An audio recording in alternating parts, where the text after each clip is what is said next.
विश्व शांति एवं संयुक्त राष्ट्र संघ।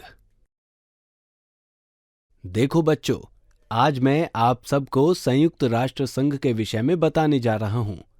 सबसे पहले हम उन दो विश्व युद्ध के बारे में जानेंगे जिसने दुनिया को झंझोर कर रख दिया था।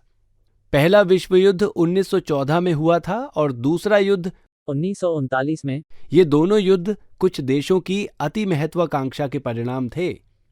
पहले युद्ध के ठीक 20 वर्ष बाद दूसरा विश्व युद्ध हुआ। इस युद्ध में एक तरफ जर्मनी, इटली और जापान लड़ रहे थे, तो दूसरी तरफ इंग्लैंड, फ्रांस, रूस और अमेरिका लड़ रहे थे। युद्ध के अंतिम दिनों में अमेरिका ने जापान के हिरोशिमा तथा नागासाकी पर अणु बम गिरा दिया, जिसके चलते लाखों लोगों की मृत्यु हो गई और हजारों लोग घायल हो गए। इस युद्ध का परिणाम इतना भयावह था कि आज भी लोगों के बच्चे अपंग पैदा होते हैं।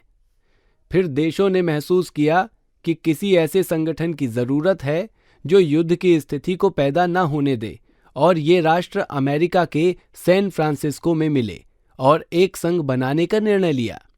इसकी स्थापना 1945 में हुई और इसका नाम संयुक्त राष्ट्र संघ रखा गया। इसमें अब 193 देश शामिल हो चुके हैं। 193वां देश दक्षिणी सूडान है। बच्चों, अब तुम सोचोगे कि संयुक्त राष्ट्र संघ का कार्य क्या है। संयुक्त राष्ट्र संघ के बहुत सारे कार्य हैं, जैसे विश्व में शांति, सुरक्षा को बनाए रखना, राष्ट्रों के बीच मित्रता को बढ़ावा देना, मानव अधिकारों की रक्षा करना, राष्ट्रों के आर्थिक, सामाजिक, सांस्कृतिक विकास के लिए अंतर्राष्ट्रीय सहयोग की भावना का विकास करना आदि। एक तरह से कहा जाए तो यह मानवाधिकार का रक्षक है। अब तुम पूछोगे कि मानवाधिकार क्या है? मानव की सुरक्षा, स्वतंत्रता तथा समानता की रक्षा हेतु बनाए गए अधिकारों को मानवाधिकार कहते हैं। हम 10 दिसंबर को मानव अधिकार दिवस मनाते हैं। बच्चों, अब मैं तुम्हें बताता हूं कि यह संगठन किस प्रकार कार्य करता है। बच्चों, इसके 6 अंग हैं: महासभा, सुरक्षा परिषद, आर्थिक और सामाजिक परिषद, संरक्षण परिषद, अंतर्राष्ट्रीय न्यायालय तथा सचिवालय।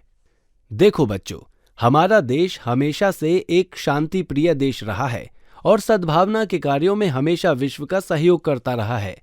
वैसे संयुक्त राष्ट्र के पास अपनी कोई सेना नहीं होती। जरूरत पड़ने पर अन्य देश इसे सैनिक मुहैया कराते हैं। अब तुम बोलोगे कि भारत परमाणु शक्ति होने के बावजूद भी युद्ध नहीं चाहता। हाँ, सही है कि तुम्हारा देश भारत एक शांति प्रिय देश है। इसलिए भारत ने परमाणु शक्ति का प्रयोग हमेशा मानव कल्याण के लिए करने का समर्थन किया है। मुझे लगता है कि तुम्हें अब संयुक्त राष्ट्र संघ के विषय में सब कुछ समझ आ गया होगा।